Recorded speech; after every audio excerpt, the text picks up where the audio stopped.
we need a new car, so we're pulling over or pulling to the car dealership. Let's see if we can get something.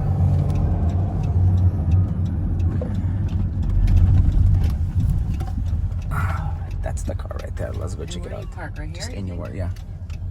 Of course, they're gonna jump out and I want to start talking to you. Which the worst part of dealerships. Look at that, they're already looking at us. Let's go. Coming out?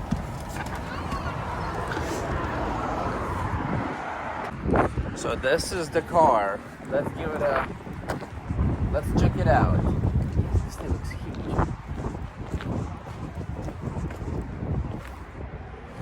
This thing looks huge.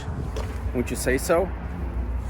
So, sad story. I wanted to look at this car and it just got sold.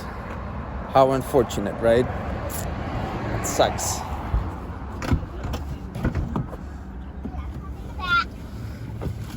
So, Ileana, the car got sold. Hold your hands, Ileana. What the heck, Tiff? I know. You could have called before we came out here. Well, that sucks. We wanted to buy this car and they just bought it. That way, so I gotta back up. Someone just bought it. What, baby? Okay, hold on. Yeah, clear windows, you need to do something with them, you know? Oh, It's like I know. see-through. I would have tinted them. There's no way. That sucks. What can you do? Nothing. Goodbye.